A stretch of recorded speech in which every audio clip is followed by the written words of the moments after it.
بسم الله الرحمن الرحيم والصلاة والسلام على أشرف المرسلين. السلام عليكم. بونجور تو الموند. دائما في سلسلة الفيديوهات المختصة بلي زيبروف تاع الكونكور داكسي او دكتوراه. اليوم راح نبارطاجي معاكم سان سوجي سينيو اي سيستيم دو تيليكومونيكاسيون اللي دار في l'université أبو بكر بالقايد تلمسان، faculté de technologie, département de télécommunication, laboratoire de télécommunication. Donc le concours هذا دار le 1er octobre 2015.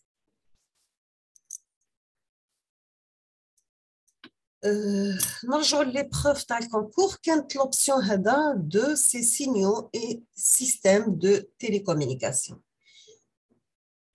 Donc كانت la matière الأولى فيها système de télécommunication، la matière الثانية فيها les réseaux de télécommunication. راح نبداو l'exercice numéro 1 في la matière 1. كان sur 5 points. Donc, soit le système discret défini par H de n qui est égal à Dirac de n moins Dirac de n moins 1 plus 3 Dirac de n moins 2.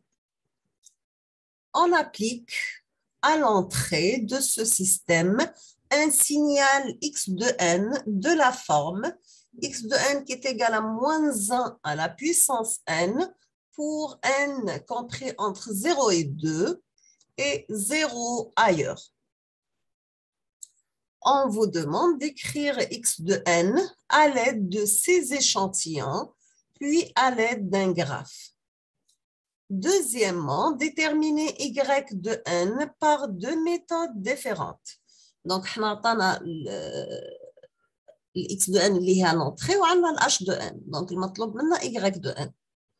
Par deux méthodes différentes, c'est-à-dire يقدر تحسبها من domaine discret de la convolution de y de n هو x de n convolu مع h de n ولا تعدي la transformée de la place ومن بعد la transformée de la place inverse pour récupérer y de n. هادو هما les deux méthodes différentes اللي يحكيو عليه.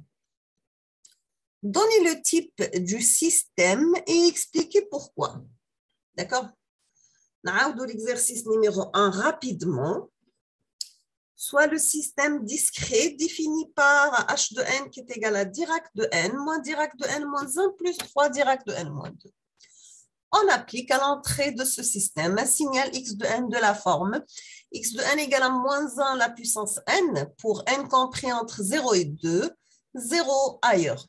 On vous demande d'écrire x de n à l'aide de ces échantillons, puis à l'aide d'un graphe. Deuxièmement, déterminer y de n par deux méthodes différentes. Troisièmement, donner le type du système et expliquer pourquoi. Donc, c'est l'exercice numéro 1. On passe l'exercice numéro 2 sur 5 points.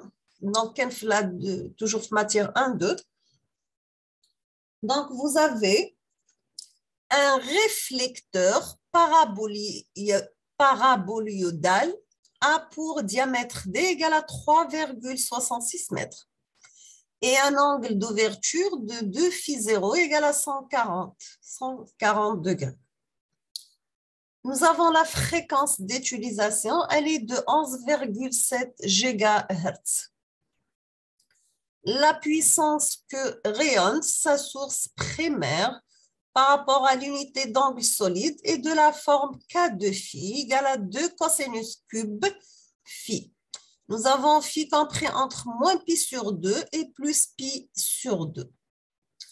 On vous demande de calculer les paramètres A0, A1 et P, caractéristiques de la loi d'éclairement de son ouverture équivalente.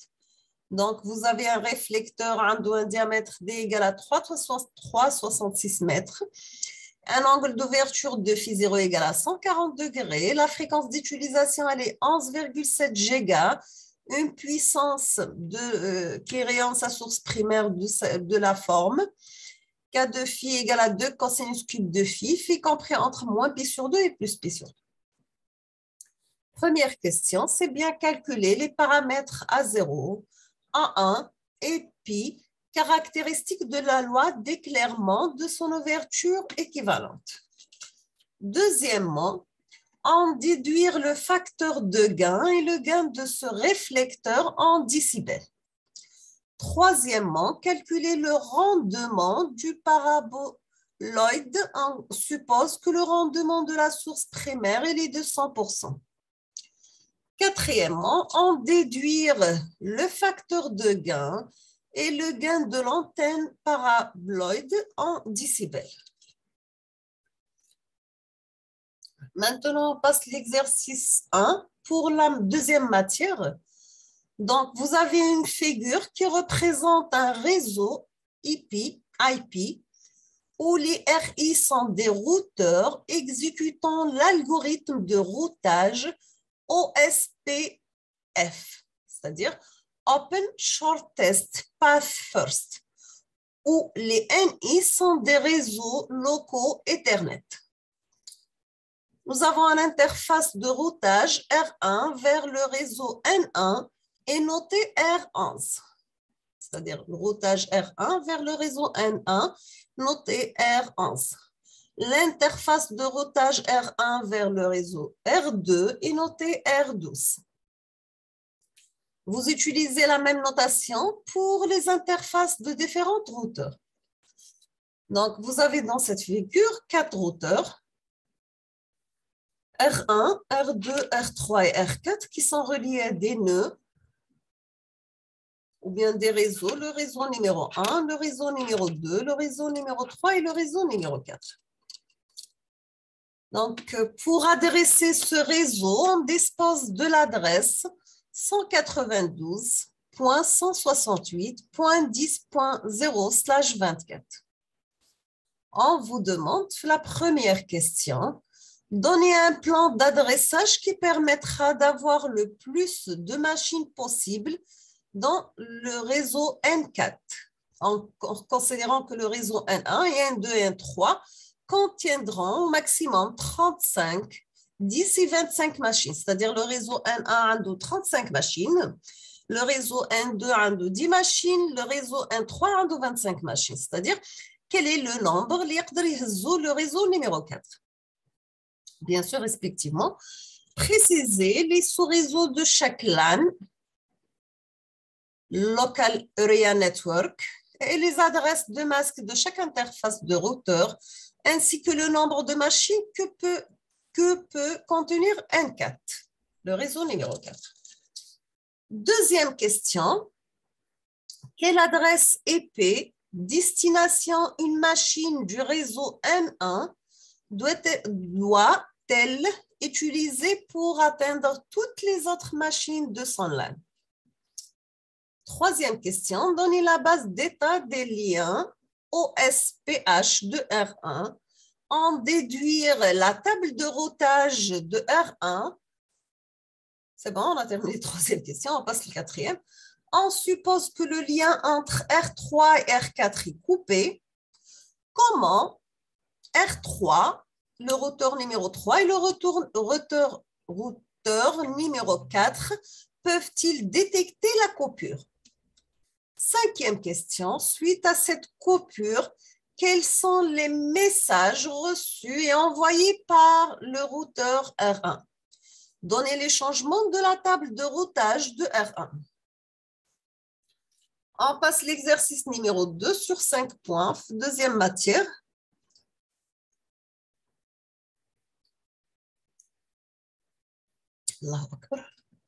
Donc, on veut multiplexer 11 voix bas dB, BD, de dB binaire différents sur une voix au dB HD.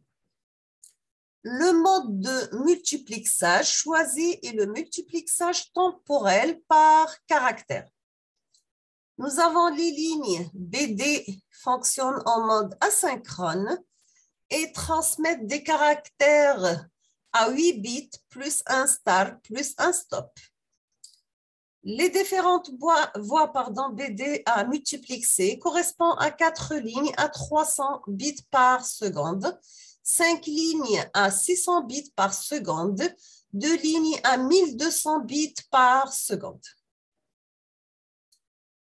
On vous impose une transmission de signalisation dans la bande où l'on affecte un IT au débit de la voix la moins rapide. Donc, première question, c'est désigner la structure de la trame correspondant aux spécificités de l'énoncé. Deuxièmement, calculer le débit binaire de la voix HD. Troisièmement, calculer le rythme d'occurrence des trames. Quatrième question, calculer l'efficacité de ce multiplexage. Et cinquièmement, que devient l'efficacité du même multiplexeur? Ces deux des lignes à 600 bits par seconde sont inutilisées. Donc, les questions rapidement. Donc, dessiner la structure de la trame correspondant aux spécificités de l'énoncé. Deuxièmement, calculer le débit binaire de la voix HD. Troisièmement, calculer le rythme d'occurrence des trames. Quatrièmement, calculer l'efficacité de ce multiplexage. Cinquièmement, que devient l'efficacité du même multiplexeur? Ces deux des lignes à 600 bits par seconde sont inutilisées. Donc, là, nous sommes à la fin de la vidéo pour ce troisième sujet proposé comme épreuve de concours d'accès au doctorat, télécommunications, options, systèmes et signaux et systèmes de télécommunication. Donc, ça à la fin. Je vous souhaite bon courage, bonne chance, beaucoup de succès. N'hésitez pas si vous avez des questions. وحاولوا تحلوا لي سوجي هادم وحدكم وان شاء الله نحاول اني ندير لكم لا كوريكسيون تاعهم لو بلوتو بوسيبل افون لي كونكور ان شاء الله. دونك في الاخر نقول لكم استودعكم الله الذي لا تضيع ودائعه. اي على بروشين فيديو ان شاء الله.